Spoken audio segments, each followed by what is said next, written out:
The Mac Observer's Mac Geek Gab, episode 886 for Monday, August 23rd, 2021.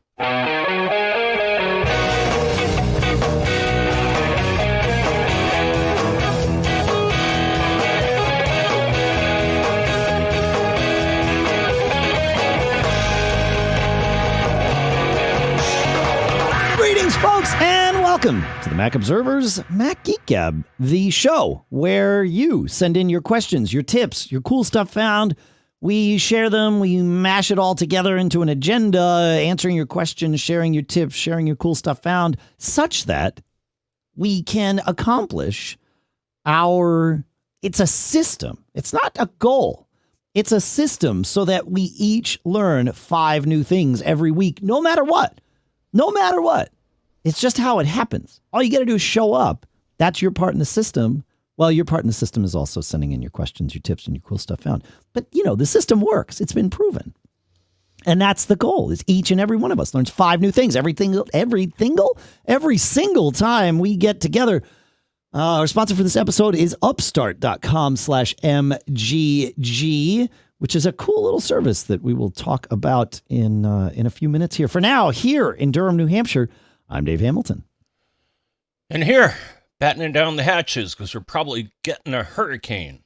Or by the time people have heard this, we have had a hurricane. Yep. In Fairfield, Connecticut, this is John F. Braun. Yeah, man. Yeah. There's something coming through New England. We record this on Fridays usually and release on Mondays. So hopefully the weekend goes well for all of us here. And then we'll be, for those of you that like to be involved in the live stream, you can subscribe to the calendar at MacGeekGab.com/calendar so that you know when we are recording. And the next episode, 887, will actually be recorded on Tuesday, the 24th, because we've got I've got to go to Oregon to drop my son off at school. So we figure we record ahead of time so that I'm not having to, I'm going to bring a mic on the road with me because I always do. It's sort of in the podcaster's tricks and tools of the trade. But, we like to make sure the show is well polished, at least as well as it can be. JP likes to have a well-polished show as well, and he has sent in a little quick tip for us, John, which I will play. Fellers, it's JP. I finally have a cool stuff found, which you probably already know about, but I just stumbled upon the other day. I use Siri a lot in my CarPlay when I'm driving, and I'm always dictating texts and sending and reading texts and all that stuff. So I thought I need to send a voice text. So instead of opening the Voxer app, which I normally use for walkie-talkie style app, because I don't like the Apple where you have to hold the button down in messages just to talk, I literally said, hey Siri, send a voice message. And she came up and said, who would you like to send it to? And I say who it is. And then she says, recording. And I talk, and it records my little voice message, and it places it in the outgoing text. And she asked, do I want to send it? And I go, yeah. I couldn't believe it. I mean, quickie way to not have to hold that button down while you talk on the voice, voice texting feature of the Messages app. So, that's cool, man. Yeah, I tried it, and actually, if the person you want to send it to has multiple phone numbers, it'll ask which phone number you want to send it to. Oh, interesting. Yeah, because I tried sending myself one, and it's like, oh, dude, you want to send it to this number or that number? Because I have multiple phone numbers. Oh, There's interesting. Many of us.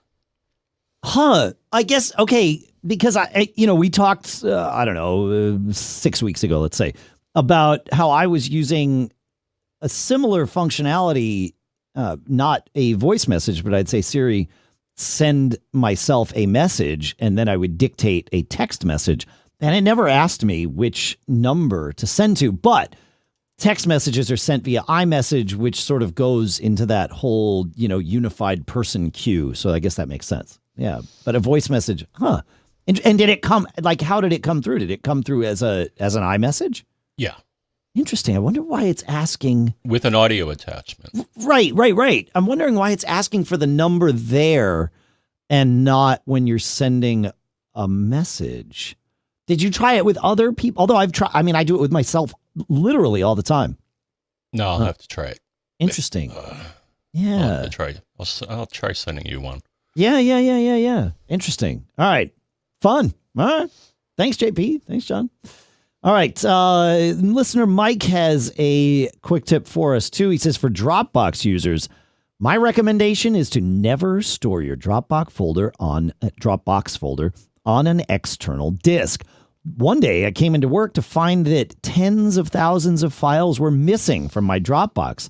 In a panic, I got on the phone with Dropbox support because we have a business account. After an hour or so, the friendly support person asked, by chance, do you have a machine that has its Dropbox folder on an external hard drive? Why, yes, I do. My home office iMac has that. So it turns out if a machine reboots and the Dropbox app launches, which often happens at reboot, and the external hard drive has failed to mount or for any reason disappears, Dropbox will or may think that you have deleted the files in the folder and then begin the process of removing them from everywhere. Of course, they were able to roll back to a previous date without much more drama.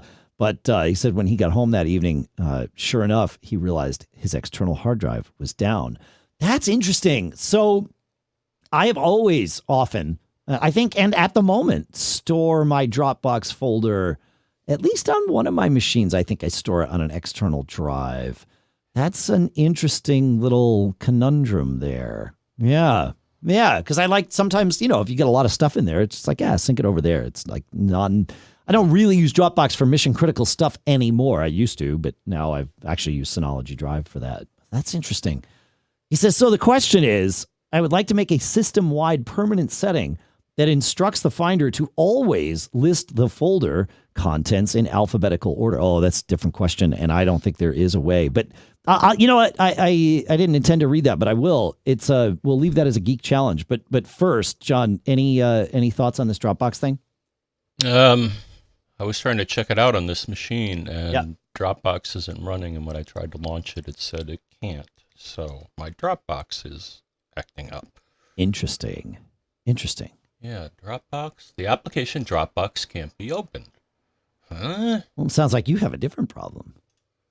Huh. Yeah. Interesting. Yeah, I guess you could set up your own launch agent, right? I'm glad we learned how to do that recently, and use that to only launch the Dropbox app when a certain drive is mounted. I wonder if you could do that with a launch agent. I know you can do that with Keyboard Maestro. So you certainly could have a Keyboard Maestro script that only launches the Dropbox app if A, the Dropbox app is not running, and B, that external volume is mounted. Otherwise, don't run the Dropbox app. So that would be a way around that, perhaps. Yeah, there's a Dropbox folder. Huh. Well, the Dropbox folder is always there. It's just whether or not the app is pointed at it and syncing, right? That's sort of the point of it. Yeah. So it has a file folder as the icon, whereas on this machine it has the Dropbox. Well, that makes sense because that icon only changes when you have the app running. Yeah. Well, it sounds like you maybe do some debugging. Maybe need to reinstall the app. That would be step one. Yeah. Mm-hmm. Interesting. All right, so we might as well ask Mike's Geek Challenge here. He said, I'd like to make a system-wide permanent setting that instructs the Finder to always list folder contents in alphabetical order, no matter how I last left it or how macOS thinks I want to see it based on the frequency that I access certain folders. I don't know that there is an answer to this, but since I didn't leave myself a note not to read this part of the question, which I usually do, then I am reading it. So I like my thought on this was Pathfinder is, use something different than the Finder, and maybe you can set more specific, parameters and guidelines for the way folders are displayed. But the Finder very much, remembers what you did last time, and that's how it be. I'm trying to think if there's any automation utilities that could go and change that for you back. I don't know. Feedback at Marc-Geeky if anybody has an idea. Do you have an idea, John? Do you have something to send in to feedback at Marc-Geeky I think you said feedback at Marc-Geeky. How about a better Finder attributes? I think that just enhances the Finder, right? Better Finder attributes. I think does that even still exist anymore? Yeah. Oh, yeah, there it is. Yeah. But is it like the screenshots? I guess maybe it doesn't work with Big Sur. That would be my question. That would be the first question. I think this is just for seeing. It allows you to change JPEG, RAW, and video content creation dates, EXIF data, deal with invisible files. You can edit creation and modification dates. I don't think it changes the way correct Finder. Oh, it corrects for sorting by setting the dates correctly. So yeah, I don't think it's messing with the interface of the Finder more that it's giving you a deeper ability to edit things like metadata that exists in the Finder, which is also a good utility to know about. So we will definitely put it in the show notes. But I don't think it's the answer here. Huh.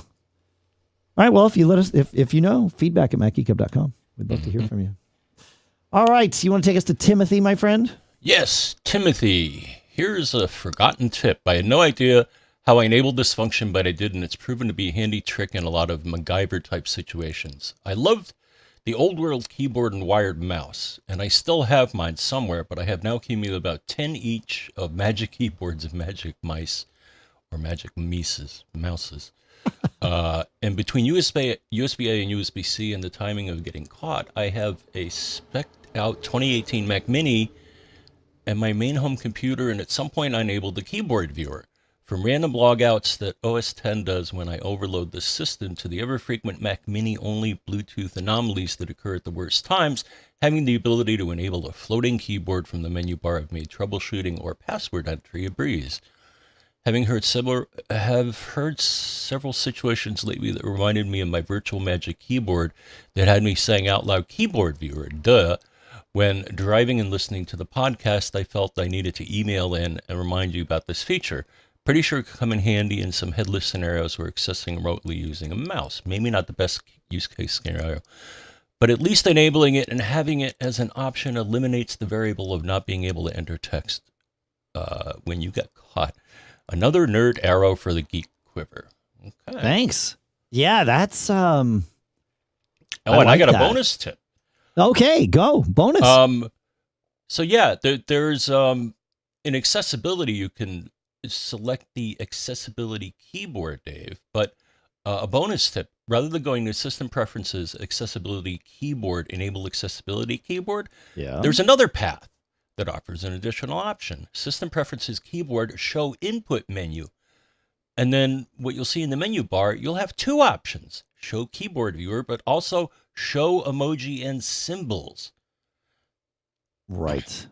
And that one you can also, and how do you get emoji and symbols? Well, that's Control Command Space. Command Control Space. That's right. Yeah. That's one that my fingers know very well. So yeah. I like it. That's good. Yeah. Putting it in the menu, especially if you run into this a lot, putting it in the menu would be a good place to have it. Yeah. I like it. Cool. All right. You want to take us, Stevens, our final quick tip that might not be so quick? Yes. Just got through over a year of kernel panics, and I thought I would share this saga. I have a 2019 Intel iMac. Like I'm guessing many people do. I bought it with only 8 gigs with plans to upgrade with OWC RAM at a more affordable cost. I added 16 gigs of RAM for a total of 24. Sometime later, I experienced the kernel panic with the help of Apple support. We reinstalled the OS from recovery mode. I went about my business, had another kernel panic, and this time we did a complete nuke and pave. After yet another kernel panic and escalating to Apple engineering, the recommendation was to remove the extra RAM. this was not the answer I wanted, I contacted OWC and they walked me through testing the RAM using a memory test tool, which reported the RAM was fine. I did remember hearing tips about the order of RAM and tried multiple iterations, none of which ended up making a difference. Finally, out of frustration, I simply took it to my local Genius Bar and said, please look at anything and everything. After about a week, they confessed they could not identify any hardware or software errors, nor could they replicate the kernel panic. The only thing they saw in their testing tool was the RAM was non-matched. In a final act of desperation, I bought another 16 gigs of RAM from OWC. Since then, no errors. It's been over 3 months now, and that one change made all the difference. So, I didn't think RAM needed to be matched in pairs. Yeah, I was looking. I thought Apple had a support article talking about this, but I couldn't find it. I mean, I know because I have either the same iMac or something similar. Like this iMac that I used to record the show is a 2019, and I chose to do two. I mean, there's 4 slots, and so I have 2 4s in here and 2 16s in here. And I did it that way with the matching and the balancing because I remembered reading somewhere for this model that while you don't need to do it that way, when you do, it's faster. You know, it can take advantage of interleaving or something. Now, I could be wrong about that, right? No, you're right. Yeah. Okay. Yeah, interleaving gives you more memory performance. Okay. I think it makes the memory bus larger or something like that. There was something about that. Yeah, exactly. So, but I didn't think it was mandatory, right? Like I could just have a 4 and a 16 and in theory it would work, but it sounds like at least with his 2019 iMac, that's not the case. Fascinating solution. And weird that the Genius Bar, like the fact that the Genius Bar identified that as a problem to be solved tells me that it's not just his 2019 iMac, like that they have seen either at that specific Genius Bar or via some, internal knowledge base article, service bulletin or something at Apple, that it is a known issue to some people at Apple, if not all. Yeah. Interesting. So the moral of the story, and I remember long ago, every now and then Apple does something weird with their firmware. I remember one time it was one of my old MacBook Pros. Yep. And I had non-Apple RAM in it, and all of a sudden they did a firmware update, and the machine would crash right and left.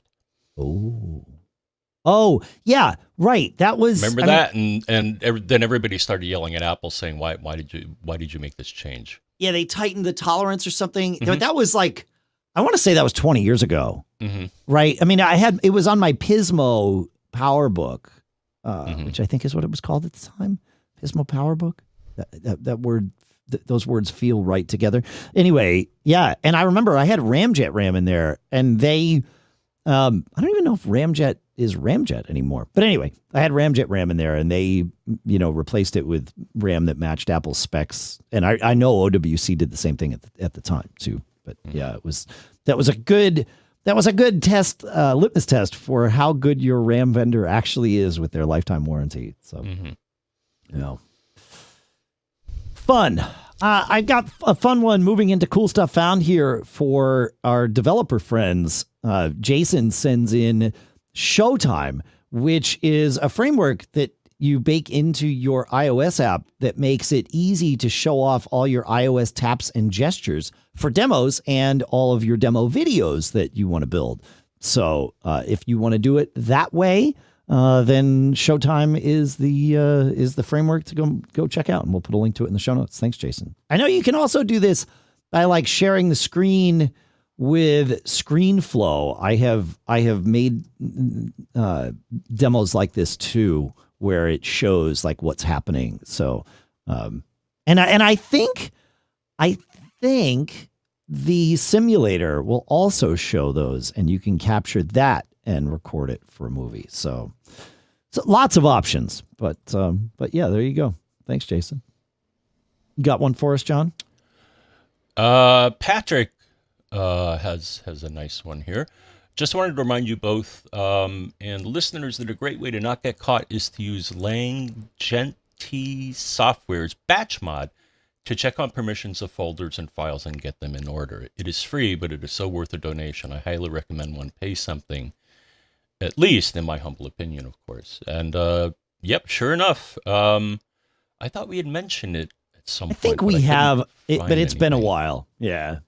Yeah. But yeah, it lets you, but you know, it'll show you permissions and extended attributes and all sorts of other interesting things regarding a particular file or directory, I would think. Interesting. I wonder, I haven't used this. I know we know about it, but we haven't used it before. I'm wondering from you folks out there who have used this, how it compares to the thing that we mentioned earlier, a better finder attributes. Like, are they the same? How do they compare? I would love to know. So yeah, we'll put links to both, of course, in the show notes. Thanks, Patrick. Good stuff. We got questions. We actually have a lot of follow-ups to go through, so we'll do that. Well, not quite next, because next what I want to do is tell you about our sponsor, which is Upstart, where, as I said at the beginning of the show, upstart.com/MGG is where you go. And the idea is this. Look, if you're carrying your credit card balance month after month, that can feel like you're in a never-ending cycle of debt, right? That's where Upstart comes in, because Upstart can help you make that final payment so you can get ahead.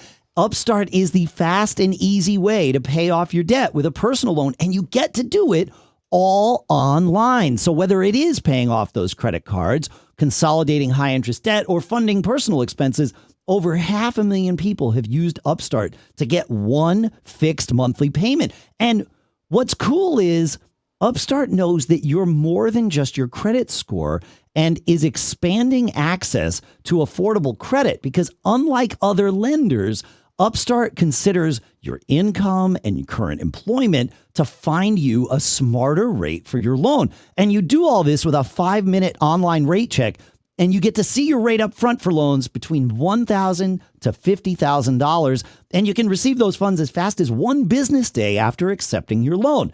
Find out how Upstart can lower your monthly payments today when you go to upstart.com/MGG. That's upstart.com/MGG. Don't forget to use our URL, because that's how you let them know we sent you. Loan amounts will be determined based upon your credit, income, and certain other information provided in your loan application, of course. Go to upstart.com/MGG. And our thanks to Upstart for sponsoring this episode. All right. Let's go to Uncle P here. Uncle P has a follow-up for us on the YouTube TV versus Fubo TV. He says, I wanted to chime in and make your intuition feel correct. I have paid for and used, to some degree, all of the streaming TV services. I travel for work and am highly invested in the Apple ecosystem, which includes several Apple TVs. I've been paying for YouTube TV for several years now, mainly due to the points you highlighted, the DVR and the Apple TV app. The dedicated Chrome Mac app for the OS X dock, or the Mac OS dock, is a nice quick access feature when I travel and do not feel like going through MAC address spoofing to use an Apple TV in a hotel. But for the features you describe, the reason I continue to pay for the service. The user interface rocks. Now, Fubo TV is a service I have been paying for as well, since I figured out while traveling that YouTube TV does not offer the Weather Channel. So I pay for Fubo TV only to access the Weather Channel. Okay, a lot of people pay for Fubo only for the sports, but hey, that's the thing, is Fubo's channel lineup does seem to best YouTube TVs. He says, my traveling profession is cleaning up after disasters, so the Weather Channel is a must for consistency for info on the fly. I cannot, for the life of me, figure out why they are not a part of every lineup or offer standalone access for a fee.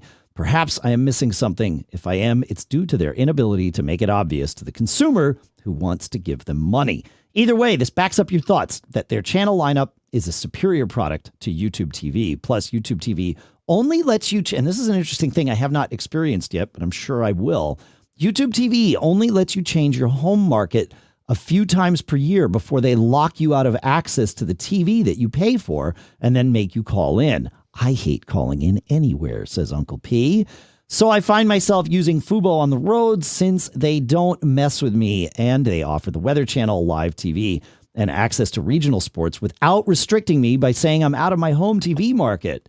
No kidding. I'm the one paying for the hotel. I know I'm out of my home TV market. I still want to watch my stuff, he says. So I wish I could join the two, but I also pay for Apple TV Plus, Netflix, Amazon Prime, etc.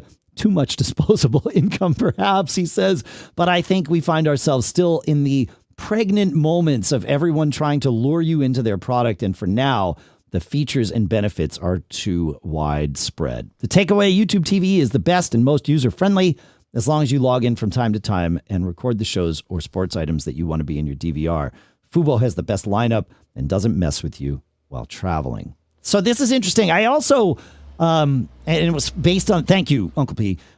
It was based on somebody else's comment that Fubo's Apple TV app is better. We were messing with it last night when I figured, well, we gotta keep this test going. So I used, instead of using my Smart TV's app, which for Fubo is awful on LG's WebOS. It's just very, very basic. But the Apple TV app, so long as you're using the Apple TV remote, does have a 10-second skip forward and backwards. And for Fubo TV, this is also, if you do the scrub thing where you hit the middle of the Apple TV remote and then you can scrub back and forth, there you actually get to see thumbnails as you're scrolling. So there's that. It was a little weird watching. We put on the Patriots preseason game because I figured that was a good way to test this.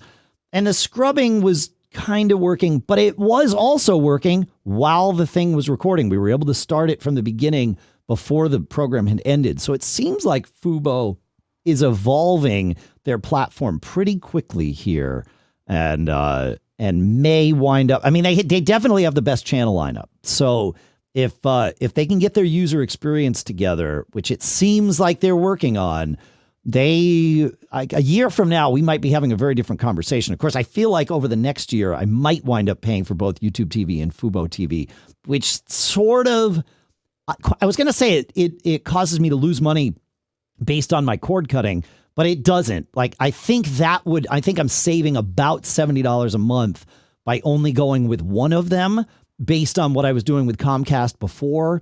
So having dropped Comcast completely for both internet and TV, and obviously phone, but we did that years ago.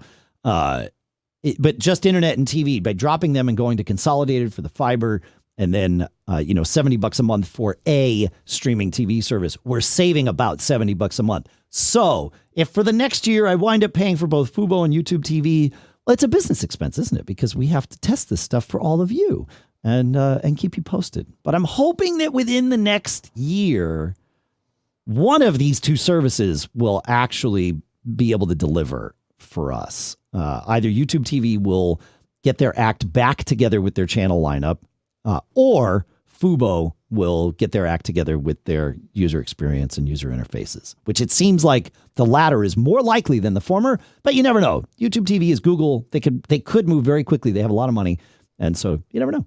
But we'll keep you posted. Thanks, Uncle P, for the updates. Good stuff. John, you have a follow-up or any thoughts on that before we move on to Allison? I know you're dancing on the edges of potentially cutting your cable cord, right? No. Oh, I thought you were thinking about going to fiber for your internet. Oh, way faster, way cheaper. I'm happy with what I got. Yeah, well, but that's not living on the bleeding edge, man. Mm-hmm. It's complacency. We are bleeding edge here. No, there are a lot of people. Actually, we had it did go out, though. I think everything would have gone out, but we actually lost power at like 3 a.m. yesterday. Okay. And your internet went out right away? Well, I didn't have. Oh, you don't have power. Power to my cable modem. Yeah. No, that right. When we've lost power and fired up the generator, most of the time our cable signal has been alive, and I'm told that consolidated, with the fiber would be the same way, because they have generators at all the head ends. But yes, you need to power your cable modem or your ONT in order to have that access, and your router, but yeah. Though I was able to still surf the internet at 3 in, I just use my phone instead right. as a hotspot. Right. Sure. Of course. Yeah. Yeah. Because actually, my laptop was like, you're, what I just connected to went away. Do you want to connect to your phone? And I'm like, yeah, it's a good idea. That's a good idea. Yeah, 3 in. No sense sleeping when we can be on the internet some way. That's the sign. That's what I'm talking about. Living on the bleeding edge right there. I love it. Yeah. All right. So Allison did a little experiment for us. I heard you talking on this week's show about trying to figure out which email address sent an email on iOS. I've been struggling with this too since we can't see the header. Someone suggested I tap on the from name and then look for which address said recent in the tag next to it. Like you, I was happy for this solution. But as I listened to you talk about it, I got to be wondering about whether recent really means recent, not this email actually came from this address. I have 3 email addresses which helped me set up an experiment. I sent 2 emails to my .mac email. The first was from my Podfeet domain, and the second was from my Gmail address. I tapped on the first one to come in, and when tapping on the from name, it showed the V card and showed the Podfeet address tagged with recent, as expected. When the second email arrived, the Gmail address was tagged with recent. But when I went back to the first email to come in, the recent tag had moved to my Gmail address, even though that mail was sent from the Podfeet address. So recent does not necessarily tell you the address from which the email comes in. It's simply telling you the most recent address from which you received an email. And then a follow-up to this. So thanks for the experiment there. Jeremy, I think it was Jeremy, suggested the following. Rather than trying to divine the address when viewing the all inboxes view, select the individual mailbox in iOS Mail. Right? Well, sort of right. I have a few things to comment on here. Oh, yes. The first is that the premise of Allison's experiment is not the same as the discussion that we had last week, because Allison is looking for the address from which an email came. And of course, by sending it to herself, she's also confusing mail by having from and to being the same person, albeit with different addresses. However, what we were talking about was trying to figure out the address to which an email was sent. Like, which of my addresses did you use when you sent this email to me? And for that, because I've done this experiment and it has worked flawlessly as I bounce around from email to email. But again, like last week's discussion was about the emails coming into us, not where it came from. Where it came from, I'm not sure. Like Allison's email, maybe her Podfeet address. No, I don't know. To my .mac address. Okay, so maybe her .mac address isn't included in that. So maybe that experiment was valid. It's possible it was. That it's not telling you the right from address, and that's getting confused. To confirm for me that it is coming, that recent is showing correctly for my address, the one to which the email was sent, I reply to the message, and Mail on iOS, right, will reply from the address to which it was sent. So that's another way to test it. And honestly, now that I say this out loud, that might even be faster than trying to tap on it and scroll through the contact record and look for the recent thing. Just hit reply and boom, it'll show it to you. It usually gets that right. But to be fair, iOS doesn't always get that right. And Jeremy's solution I like, but is only valid if you, again, Jeremy's is about the question we discussed last week, not about Allison's thing. It's, about the to address. Jeremy's only works if you have one email address per inbox. You and me, John, I know, both have lots of email addresses for any one inbox. For example, both feedback at and premium at Marc-Geeky.com. For us, I believe each come into the same inbox, and then we filter by mail headers to kind of, so we know who to prioritize, because those of you who contribute, we answer your emails first for the premium program at Marc-Geeky.com/premium. So, but this is a good thing. It highlights the fact that all I want to do is see mail headers on iOS sometimes. Mm-hmm. For the love of Pete.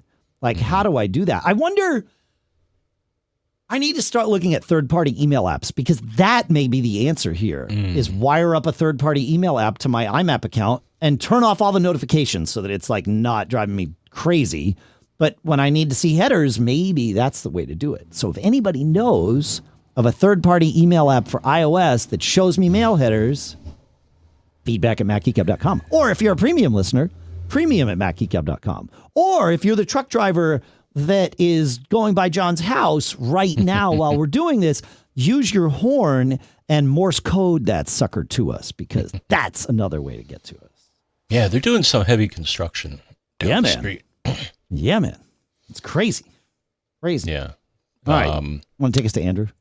Yeah. So just listen to your discussion about AirTags. Apple said not to put an AirTag on pets. Bollocks. I've had one of my dogs since they came out, and it has come to the rescue several times. I picked up a silicone holder for it from Amazon for $5, and that attaches easily to the dog's collar. It doesn't bother him. He goes in the surf every day with it. And when he goes off the reservation, he gets caught. He's in Australia, so that's why he said bollocks. And yeah, it's waterproof. So, yeah. The thing is, I couldn't find anything specifically prohibiting the use of an AirTag to track people or pets on their webpage. I did find this snippet from an interview with Kyan Drance, Apple's VP of Worldwide iPhone Product Marketing. It's an article at Fast Company, how Apple designed AirTags to be privacy first and stalker proof. And I found this paragraph. When I asked Drance about parents using AirTags to track their small children, such as during an outing at an amusement park, or pets, we know you're up to something shady, Fluffy. She was quick to stress that the company designed the AirTag to track items, not people or pets. If parents would like to safely track their young children, she suggests an Apple Watch with family setup might be a better choice and makes them more money, right? Right. But from what I've seen, Dave, the Find My network is pretty darn good. Yeah. So while for a child, Apple Watch may be a better choice, I don't think Fido would benefit for one versus an AirTag.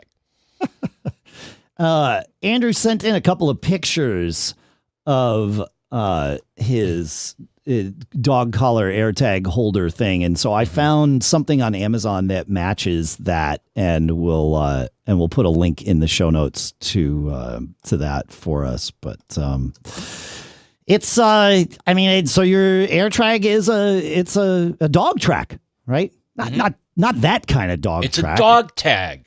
Okay, it's a dog. Aha. Oh, I like this. That's right. Yes. Not that kind of dog track, a dog tag. Maybe they should make a special one called the dog tag. I mean, I wonder if, it's interesting. Like, I wonder why they would care. Like, why Apple would have said anything about that. Well, like I said, Dave, follow the money. Yeah. Yeah. Right. Oh, well, for a child, the Apple Watch nets Apple more money for sure. Mm-hmm, yeah, that's right. Yeah. Plus, they don't want people trying to sew these things to their kids. So, I do like having them in my luggage. Like I said, for that last trip I did, it was way more granular and way more frequently updated than Tile ever was. So Apple really has a thing here. But Tile is partnering with Amazon and others, so I don't think we've seen the last of them. I think they're moving on. But yeah, you can get 4 of these little dog. It's what's interesting, John. this page that I found on Amazon here.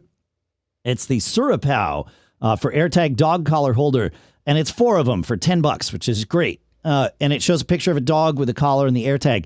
And then also it shows a picture of a parent with a young child. So I don't know what they're trying to imply by these pictures, my friend, but I think I know what they're trying to imply by these pictures. So there you go. Yeah. But it's not like it's going to harm your child or your dog. As long as you don't sew it to them. That's correct. Mm-hmm. Yeah, I agree with that. All right. And as long as they don't swallow it. That could be the reason. Yeah. Yeah, that would be... Yeah, I suppose that it is. I mean, it's large. It would definitely be a choking hazard if you... Is it a choking hazard? Like, is it... There is a size of things. And when I when I was a younger man, and more specifically when my children were much younger, I probably could have told you what the size was where things had to be labeled a choking hazard. Above a certain size, no. Below a certain size, yes. My guess is AirTags are not below that size because they don't say choking hazard all over the box. I don't recall that, but I wonder if that's part of what Apple's trying to dance around here is staying away from that. I don't know. Because no, I think it would be. You know, it's funny. Recently I bought some CR2032 batteries. Sure. And they have a sticker on them. Number one, they're really hard to open. But they also have a sticker on it, and it shows a little baby, and it says choking hazard, and you have to peel it off to, I guess, acknowledge that you realize that that battery is a choking hazard. And that's what I'm saying. The AirTags don't have that on them. You're absolutely right that the AirTags battery is small enough to be considered a choking hazard, but I think the AirTag itself is big enough that it is above that threshold. And I'm looking at the How to Reset Your AirTag knowledge base article. And indeed, at the bottom of it, there's a warning. The battery cover. Oh, wait. Nope. Here it is. You're totally right. AirTag, the battery cover, and the battery itself might present a choking hazard. So there it is. Yes. That's, yep. Good call. Good call. All right. All right. All right. Moving on. I'm going to change this order here slightly. Okay. Because sure. You'll see why. So Allison, hello again, Allison, says, you asked whether anyone out there uses Qi charging most of the time for their iPhone. You can count Steve and me on that list. The reason it works pretty flawlessly for us is because we use easel chargers, not the ones flat to a table. With an easel, the charger coils are automatically lined up. We even have Qi easel chargers in our cars. The only time I've had a problem is when I use that stupid MagSafe Duo charger that is super finicky about the size of the power supply being 20 watts or higher. I had it plugged into a 100-watt charger. Both Steve added his watch charger to the same power supply, and that stopped the MagSafe Duo from working with my watch. So, Qi on an easel for the win. Okay. Yeah, I can see that. Yeah, I like. Yeah, I think you and I both have the Ventev easel Qi charger. And that's a nice one, and you can reorient and move the thing around for maximum coverage. Yeah, that's right. Yeah. Cool. Yeah, I'll use Qi when available, but I do understand. Yeah, I've had that happen when I try to put it on the MagSafe charger. That sometimes it doesn't engage properly. Yep, Yeah, for sure. Finicky. Yeah, and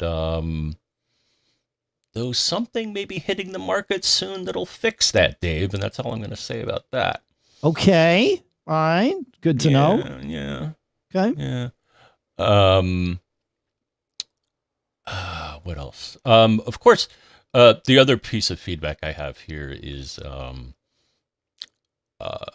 if you want maximum power, then charging via Lightning is the way to go. Just let people know. Oh, of course. Oh, well, and as we said last week, charging via Lightning from a power delivery USB-C based charger is really the way to go. Not just Lightning, because Lightning could be limited to, 5 volts on a USB-A, non-power IQ device. But if you want maximum power, get a USB-C to Lightning cable and plug it in to I think 18 watt or above is what your iPhone, I don't think anything above 18 watts is going to make your iPhone charge any faster, I think. But yeah, getting a power delivery source and using that, yeah, that's your fastest path for sure. Yeah. And then David says, I've been charging my iPhone 8 Plus via Qi for a while now. It started when I got a Toyota Prius hybrid in May 2019. That has a Qi pad below the center console. Then last year, I got an Anker charging stand for my desk that charges the iPhone, AirPods, and Apple Watch all via Qi. So there's a data point or datum for you. Nice. Cool. And I'm sure we'll be putting all those links in the show notes, right, John? Mm-hmm. Sweet. All right. Thank you, Wait. Allison and David. Oh, you mean the chargers? Yeah, the ones that they mentioned. Oh, yeah. Yeah. Cool. Because that's what we do.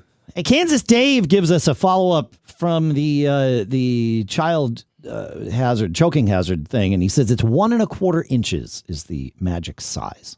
So I will trust you, Kansas Dave. That sounds about right. Sounds right to me. I'm not going to say it sounds about right. It sounds right to me. But it's been a while since I've had to been actively aware of these things. So, all right. Yeah. Listener Mark asks, it's time to go to some questions here. And listener Mark says, I'm looking for your suggestions on a Wi-Fi router replacement. My current router after a storm is dishing out IPs which are not part of the DCP scope. And I think it's time to upgrade. My wishes are this. I could separate my IoT devices from my personal devices. I can do that via a guest network, but I want to logically separate them as far as I can. For speed, we are typical cord cutters here. So we have Plex, we have Sling, we have Netflix users in the house. Expandability. The router is in the basement, but devices are used on the second floor and the backyard deck. I want above average user experience and tools. I'm not your average desk jockey and have IT geeky skill sets. I'm happy to mix it up and get nerdy. Nice. And he says, I'm not trusting of Amazon or Google, so I'd prefer to stay away from their offerings. Hopefully this list isn't too daunting. I've been looking into this, and some of the Ubiquiti devices and the TP-Link AX 1100. My budget is less of a concern in order to get the right solution. Thank you. All right. So looking at all that, yeah, I think you're heading down the right path looking at Ubiquiti, specifically Unify. I will say this. I know you don't like Amazon. I will say that both Eero and Plume, which is not an Amazon company, Plume is, I believe, currently still just Plume. They have partnerships with like Comcast. They provide the pods for Comcast. Those, what do they call them, John? Whatever they are, the access points, the mesh points that Comcast will put in your house for you if you like. They put those, but Plume is separate. But both Eero and Plume, as far as consumer, focused solutions, work extremely well. They have all of the internal smarts that you're going to want in a mesh system. They're not just dumb mesh systems that leave it all up to the device. They're actually doing some of the smart things inside them. So that is for sure a path to go with. My theory on Eero and the Amazon acquisition is this. When Eero was a scrappy startup that was, venture funded or whatever, I was going to say self-funded, but I don't think they were. I think they were venture funded. And if they had some sort of data breach where the aggregated information about your network or even specific information about your network was unintentionally divulged, I think we probably would have given them a pass. They would have said, we're a small, scrappy startup. We moved fast. We broke things. We're sorry. And many of us, I think, would have said, yes, cool. Like, you're doing cool things. You're living on the bleeding edge. We get it. If that happens and it's Amazon who is on the hook for it, I think that's a far worse outcome from a PR standpoint. And I think Amazon knows it. So I think our data is even safer now that it's Amazon data, but it could be aggregated even within the Amazon ecosystem. So maybe we start getting Amazon product recommendations for things that they know about us because of Eero. I haven't seen that yet, but certainly that's a possibility. I share that. However, Unify, based on Mark's description here, I think that's the way to go. That's from Ubiquiti. It is their, I'll call it their prosumer and up system, because you certainly can do really, high-end enterprise systems with Unify, but it also works very well in a home, or a prosumer or small office environment. I really like the Unify stuff for that. And it has lots of great geeky tools and lots of great options. You're not just stuck with, here is our one access point. They have different access points for different purposes. They've got outdoor stuff. They've got indoor stuff. They've got, 2x2 access points if you only need a small room. They've got 4x4 access points, which is what I would recommend in a home because you're going to be wanting to go through walls and probably not put access points in each room and things like that. So get the stronger ones for that and save yourself the hassle of trying to, manage multiple points. But it is a cool system and it is really fun to manage. So the Ubiquiti stuff is definitely the way to go. I think so, Mark. So I don't know if you have any other any other thoughts on that, but Mr. Braun. No thoughts. No thoughts. All right. The Kansas Dave in the chat room says, echoes his thoughts that he's happy with Eero. He's got the Wi-Fi 6 version. And he said, while on the phone with Eero support, they discovered my network loop, which is a handy thing to discover because sometimes they're not obvious. So, yeah, it's more and more of us having loops these days, John. It's how it goes. All right. Shall we move on? Please. All right, Christopher brings us a question. He says, my issue is, because of the new Apple Mail features, I'm considering moving and using Apple Mail for all of my emails. But there is a problem.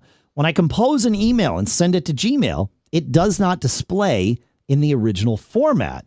And he showed us that his email was, the font size of that text was much smaller when it appeared on Gmail than when he sent it in Apple Mail. What is up with this? And yeah, you're not alone here. And this isn't necessarily an Apple Mail issue. It's just a mail issue using different email clients, especially when you're sending HTML email. It's going to be interpreted differently on each device or each email client, even on the same device. And so because of that, John, I have for years made it a habit to send all of my mail as plain text, which you can set for default for new messages. You go into Mail, go to Preferences, and go to Message Format, and you can set it to plain text. That's great for creating new messages. Sometimes, though, when there's another setting. If you go into where is it? On that same page. On that same preference pane, the composing message or the composing pane, there is another checkbox that says use the same message format as the original message. I highly recommend checking that box. And the reason is if you don't, it will default every message to, in my case, plain text, because that's what I've set it to. A lot of times that's actually what I want. But if I'm replying to or forwarding an HTML message that actually has a lot of formatting, like a newsletter or things like that, it will blow all that away. And it's not the most optimal thing. So what I do is I leave that box checked. So if I reply to, if John sends me an HTML email, which he rarely does, because he sends in plain text too. But if you were to send me an HTML email, John, and I replied to you, my reply would be in HTML at the start unless I changed it. But if I go to the format menu and choose make plain text or hit Command-Shift-T, which my fingers know all too well, it changes the entire message. It toggles it between plain text and rich text. So Command-Shift-T is the way to get rid of that. And when I'm replying to people that don't have any formatting or special things in their email, I always revert the message to plain text so that they are getting my reply in whatever their native font is. I like to make sure people have a nice experience reading emails from me. And the best experience is them getting email in whatever font they have chosen to view email with. And so by sending as plain text, it leaves it up to their mail client to display it. And I like to do that for folks. So actually you do sometimes send in rich text, John, because I get like mails from you in Courier sometimes, which is like, to me looks weird, right? I mean, that's what you choose to use a monospaced font for your email, which is fine. That's you. But sometimes, not always, but sometimes I get messages from you where like I'm seeing it in Courier and it's like, I wonder why. But again, maybe you were replying to something or forwarding something that had some HTML elements, and so it kept it that way. Could be. Yeah. I mean, I like Courier because, the other issue is that if the recipient doesn't have the font, the email client will do its best to find the closest match. But Courier is pretty much a universal font. That's what I'm saying, though. If you send in plain text, it doesn't matter what font you choose to view. The person's going to see it in whatever font they've chosen, right? So that's why plain text is better. Because I don't want you forcing Courier on me. I hate reading email in Courier. It's bad enough I don't even like reading the emails that you prep for Geek Gab because you print them in Courier. But that's you, right? Like it's I can't deal with monospaced fonts. It just looks weird to me. All right. But that's me. Like, I'm a nitpicky guy. So yeah. All right, you want to take us to listener John? Yes. So John says, over the past year, I've been using my mobile devices much more out in the real world. Haven't we all been Zooming a bit more? As such, I've been paying more attention to my public online etiquette, including the use of VPNs. My Amplify Alien router comes with a built-in software-based teleport VPN, which promises to protect my online presence. I've been wondering how this type of VPN compares to cloud-based offerings like FreeVPN, TunnelBear, and so on. Do they offer comparable online protection? Do they work in a similar manner? I use Comcast for internet, 1 gig down, 40 megs up. Will this impact the speed of my connection if I use my teleport VPN versus a cloud-based VPN? Obviously, I'd like to continue to use my free teleport VPN as opposed to paying for a service, but if the cloud's VPN offers substantially more protection, I'll consider paying for a subscription. The only downside, Dave, that I can see from a router-based VPN is that it may not mask your IP address, or at least in my case, it does not.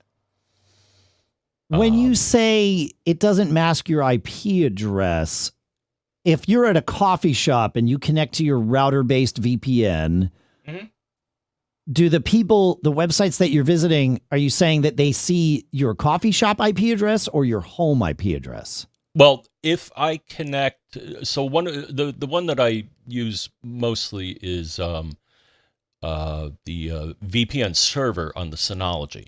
On your Synology router or Synology disk station? Well, Synology disk station. Okay, all right. Okay, all right. Yeah, and so I did a little test as I connected to it. Well, I connected to Optimum Wi-Fi, and then I connected to OpenVPN, and then I went to what is my IP, and it said, oh yeah, your IP is Comcast. So, however... Wait. Slow that down. Okay. So, ask the question at a higher level. When you went once connected to the VPN, were you seeing the VPN? Were you seeing what is my IP tell you that it was seeing your home IP address or your devices? Well, of course it was, because you're connecting to your home's network. And so your home network is the one that is advertising you to the outside world because you're tunneled through it. Yeah. Yeah, that makes sense. Okay. Yeah. That's the point I want to make. Got it. What do they have? And then I looked up the specs for the Amplify Teleport, and it actually says it does some sort of IP masking. So that's kind of interesting. I wonder how they pull that off. Interesting. Huh. So the benefit of the cloud-based offerings, and I have a couple of them, is that they give you quite a bit more flexibility as to where you appear to be coming from. Which can be useful if, like sporting events and stuff like that. A lot of content is restricted as to who can watch it. Like I remember one time I was trying to get some BBC content, and it was like, well, no, you're coming from the United States. Buzz off. And I'm like, man. Yeah, but just fire up ExpressVPN or NordVPN. Exactly. Choose that as your endpoint, and out you go. Yeah, that makes sense. Yep. If listener John just wants to mask where he's coming from, though, the good news is that my guess is within a month or less, we will have at least iOS 15, which will have iCloud Private Relay going. And then whenever, macOS Monterey comes out, that will also have iCloud Private Relay. That may be within a month, but it might be 2 months, right? Because just based on Apple's, history is often the best predictor of the future. So, but certainly within a couple of months, your devices will naturally do this for you if all you want is to obscure your home, or your existing IP address. So bear that in mind too. But yeah, your point about a third-party VPN is solid here. There are a lot of good things about. I do the same thing. I pay for an ExpressVPN subscription, but I also have my home VPN set up on my router just because I don't know because it's there. But there are times when I want to use someone else's VPN and not my home one. I guess those are changing. There was a period of time where when I was on a cable modem and I had, limited upstream, I didn't want to use my VPN at home because I wanted more bandwidth than I had. The weakest link in the chain is now the speed of your VPN connection, right? So my upstream was the weakest link in my chain. Now it's not because I live in gigabit land. So I suppose I could start using my home one more. I need to think about that. That's interesting. Might be another benefit of having the fiber connection. Huh. All right. As far as performance, one thing that a VPN typically does is encrypt. I think that any device that is doing the encryption is going to have enough horsepower, so that's not going to be slowing you down. If anything, it's going to be one of the pipes along the way, right? Right. Yeah, just like I was saying. Yeah, exactly. I agree with that. Yeah, encryption's not going to... The type of encryption that's being used is super efficient and not really going to slow you down. So, yeah. Paul Franz actually makes a really good point about iCloud Private Relay that's worth all of us remembering. He says, and he is correct, Private Relay only hides the IP address for Safari. It does not cover applications like, for example, Discord. That is true unless the application is not using encrypted connections. So if the application is using HTTPS, which most of your iPhone applications are when they're connecting to their own network servers and things like that, then it just goes direct. However, if the application is still using HTTP, that will be routed through iCloud Private Relay in a secure tunnel so that everything is secure and at least your local network admin can't see what's going on there. But yes, Paul Franz, by and large, Safari, not just every web browser, but Safari is the thing that's being protected there on both Mac and iOS. So yeah, thank you, sir. Listener Sheldon in our live stream here at live.macgeekgab.com asks, should I buy a new MacBook Pro with an M1 chip now or wait until the new MacBook Pro with the new chip, whatever that is, comes out? So, this is the age-old question, right? And my short answer is if you need a computer today, I would buy a computer today. Are there new, Apple Silicon laptops coming out? Certainly. Like I would be shocked if that never came to pass. We don't know when those are. We do know that the Apple Silicon, the M1 chip, is ridiculously fast. And while it's not what Apple truly considers a Pro, I know they call it a MacBook Pro. I'm going to talk about that in a second. It's not really what they are considering the Pro version of their Apple Silicon. And we've seen that, right? Because they're not doing any high, what we would consider high-end iMacs or MacBook Pros or anything like that. The 13-inch MacBook Pro is not a Pro. It never has been. The 13-inch MacBook Pro is, right now, it really all it is a MacBook Air with a touch bar and a fan, right? Those are the differences between the M1 Pro and the M1 Air. So if you're going to buy today, I don't know about you, I don't really care for the touch bar. It just never resonated with me. And I also really never liked my fan in my computer. So I would go with a MacBook Air, and that's in fact what I did. And that would be my recommendation. If you need a computer now, buy a computer now and get the M1 Air, and you're going to love it.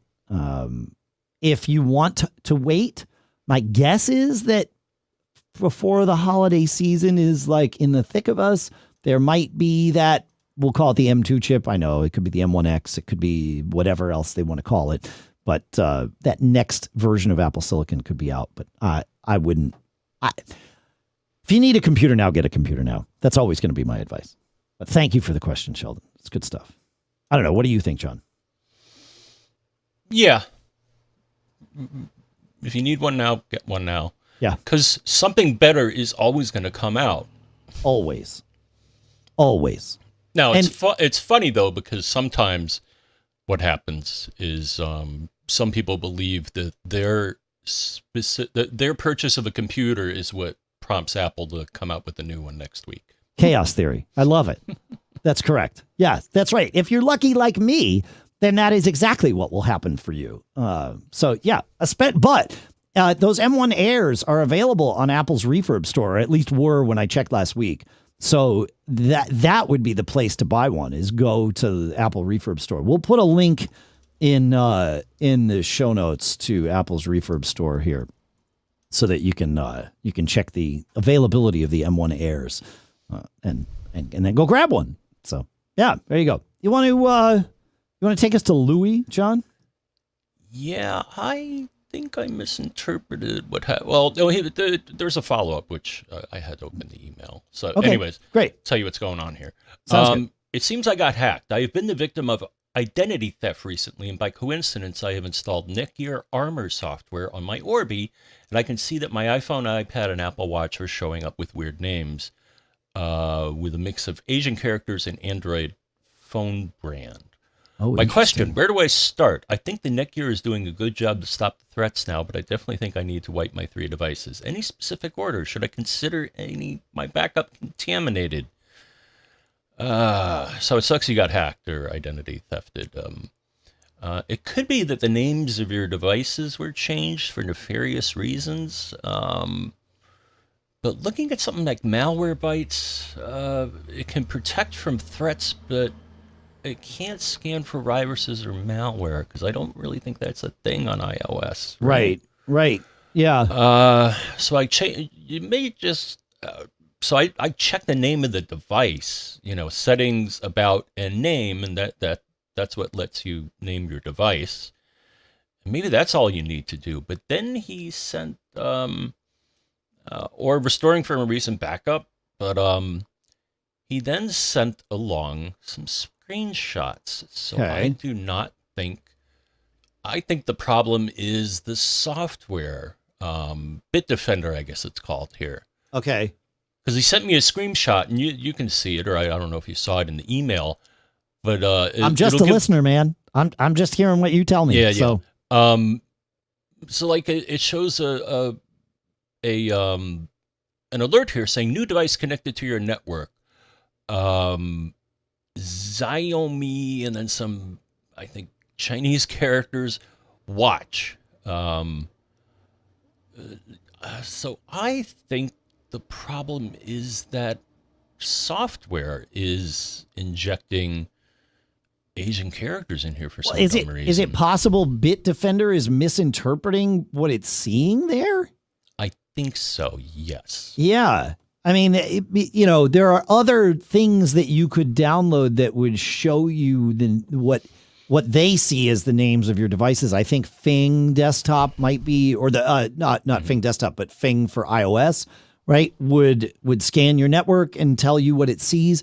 I would start looking at other things. Yeah, because it sounds to me like that one piece of software is just like its database is corrupted for whatever reason, or just misassigned for whatever reason. Yeah. Because he shows side by side 2 dialogues. One I think is on the router, and one is some other piece of software. So I think, so the software is, I've seen this every now and then. So I don't know why the software is misrendering the name of the device. Right. It's just misinterpreting what it's seeing. Yeah. This would not be the sign of your device being hacked, at least not in my opinion. Yeah, that's right. And as Paul France points out, Xiaomi is a manufacturer of cell phones, and I'm sure we're both mispronouncing that, but Xiaomi. But my guess is it's seeing something that's telling it, oh, it's this, not that. So, yeah. 2 more questions. One that I have an answer to, and one that I think is going to be a geek challenge, and then we're on our way. Dennis writes and asks, he says, as I recall, there were some reservations regarding Synology's DSM 7.0 when it came out. Now I now see that it's showing as available on my disk station. Are there still some concerns, or am I safe to upgrade? So I've been running DSM-7 on my devices since day -1, right? Or maybe day -3 or something. I installed the Golden Master so that I could have it to talk about here on the show before it came out. And things, like, by and large, it works great. The biggest issue that I had, and I suppose it still could be an issue, but most of these have even been solved, is with third-party apps. Synology did not give any warning to third parties that they were releasing DSM-7 into the wild as a release, not as a beta. And through the beta process, many things about the way packages work and the sandboxing of them that now exists in DSM-7 that didn't really exist before was a moving target and literally was changing with every beta release. And then finally they were like, okay, yeah, this one, here's the one that's going to be released. And that changed them again. So that was the issue I ran into. My biggest part of that was Plex. But Plex has definitely solved the issue. They just needed a little time to, figure out how to work with this new paradigm that Synology had sort of thrust upon the world. So, short answer to your question, Dennis, absolutely. I think you're fine with DSM-7. Upgrade all your packages before you upgrade to DSM, because there are some sandboxing things, and Plex is a great example, where the developer of the package has to change the way the package stores its own data in order to be compatible with the new restrictions that DSM-7 pulls in. And it's way easier for the developer to do that in an automated way with DSM-6, which doesn't have all those restrictions. That was sort of my problem, is it was a chicken and egg. It was like, oh, you need to make all these changes, but DSM-7 doesn't let packages make these changes. So you, dear reader, must do them on your own. And it was this very involved, intricate process. That's all fixed now. So as long as you've upgraded all your packages, then go do DSM-7 and you're going to be fine. So that's my answer to that. You want to do this geek challenge? Unless you have any thoughts about DSM-7, you want to do this geek challenge, and we'll call it a day? I'm getting the dialogue on both my my Synologies are new enough, so maybe I'll pull the trigger. Yeah, I think you can pull the trigger, man. I think I was just hesitant because there was that, some packages, but all my packages are up to date. So then you're going to be good. Yep. All right, so from Scott. This could be a geek challenge. I have an annoying dialog window that mail pops up sometimes about it not being able to do a move message because the server isn't responding. And he sent a screenshot. But that's pretty much what the dialog says. The problem is that mail will not do anything until you click on OK. That's fine if I'm sitting at my Mac, but if I'm away from it, none of my rules will execute because no mail is coming in. I have my Mac Mini up and running mail all the time in order to get mail sorted through all my different rules. I usually notice this when I see I have more than 2 to 3 emails in my inbox on my iPhone. So I go to my Mac, unlock it, and look for the dialog to dismiss it. Any idea on how to either stop these annoying dialogues, how to get my Mac to click on the OK button automatically? Yeah, I get that too. Every now and then I get one that says server connections interrupted. And I have to get rid of it. But the thing is, it's not, because I'm connected to the server, but it stays up there. I don't know. He's talking about mail, not like a file server. Yeah, I know. Okay, different dialogues. I've just seen a similar annoying dialogue that will go away. But enough about me. One thought, though, it won't solve your problem immediately, would be to send some feedback to Apple regarding mail. Did you say send feedback to Apple? Yeah. Huh? Yeah. And, I thought they had a menu in Mail that would let you do this, but I couldn't find it in the current version of Mail. I think they got rid of it. But there's a link, apple.com/feedback/mail.html is where you can gripe at Apple. So maybe suggest that, they fix that. Because, a modal dialogue should not make everything grind to a halt, but apparently it does. Yeah. Or a different type of dialogue would stay up there, but, not make everything grind to a halt. But here's my thought, Dave. So standard dialogues typically allow keyboard equivalents, usually escape to cancel and return for OK. So maybe creating some sort of script to do this for you, like maybe an Apple script, something like go to Mail app, press return, wait 5 minutes, and do it again. That sounds dangerous. I wouldn't automate that. Yeah. Like and I'll follow up. Now you could go to dougscripts.com. Maybe there's a script there that'll do this. Looking at the dialogue he sent, I don't think there's a default of return will pass you through this. I think this is you must click this in order to move forward, because it doesn't look like the one I've seen this. It's, the message, whatever, subject could not be moved to the mailbox subject. And it's because the server returned the error. Mailbox does not exist. That's a weird error. And he's getting it from his mail.com or his iCloud.com mail account, which is bizarre, but that's what he's getting it from. I think in order to script this, you would need to use something that will let you do user interface scripting, which I think Keyboard Maestro will do. In fact, I know it'll do. And you can say, move the mouse to X number of pixels to the right and X number of pixels below the corner of a window, and then click. So you could get it to position the mouse cursor there and then click it. Oh, nice. To move past it, right? Like that. I mean, that is a way to do it. The question is, how do we trigger this script? Like because I think just telling things to press enter randomly or press, to click a mouse randomly could be like at best a nuisance, and at worst might wind up, changing things for you. So the question is, how do you get this? Is there a name of a window? And there isn't, because it's a modal dialogue, so it doesn't have a name. But is there something that could be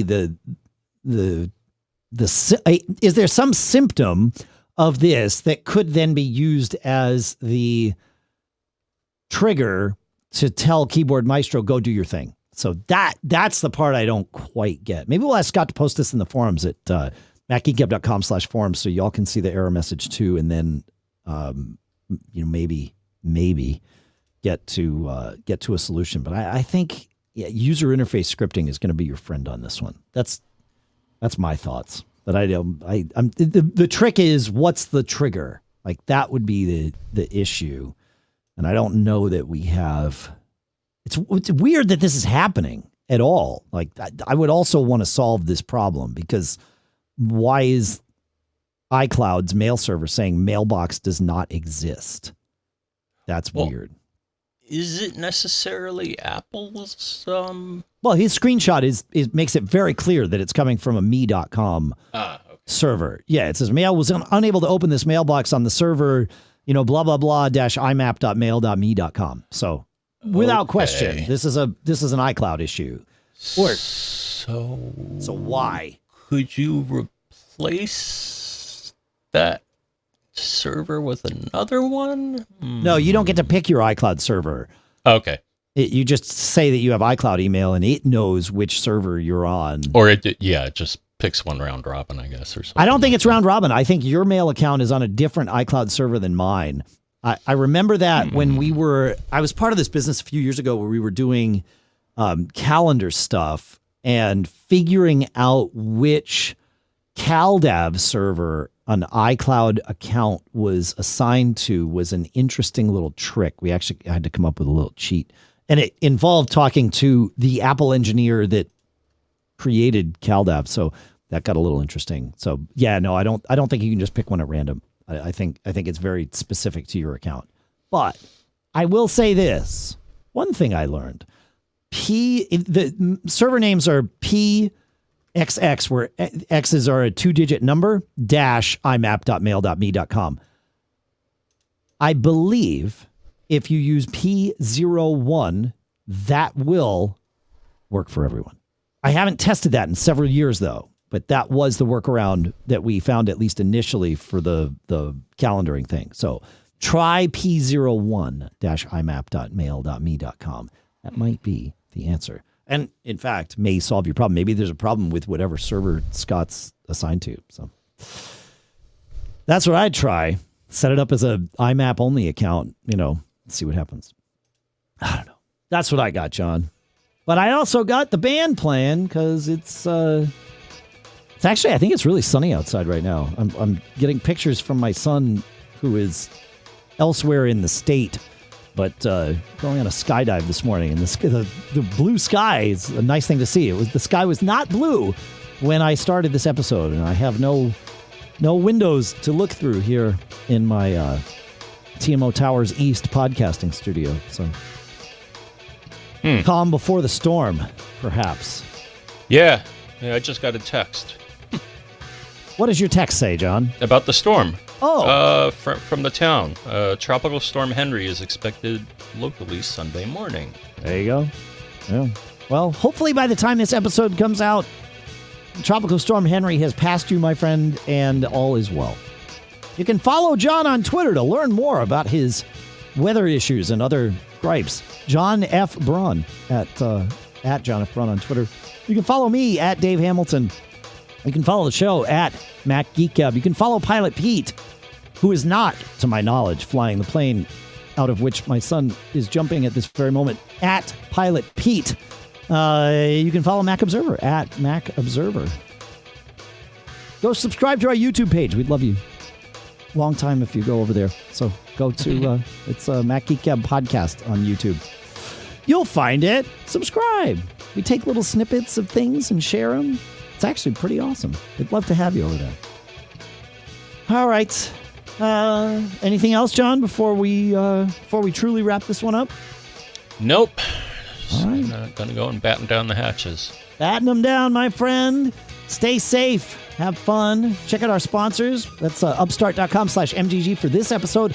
And then MacGeekGab.com/sponsors for all of our active and even past sponsors whose deals are still active. So that's a good resource. MacGeekGab.com/sponsors. So check it out.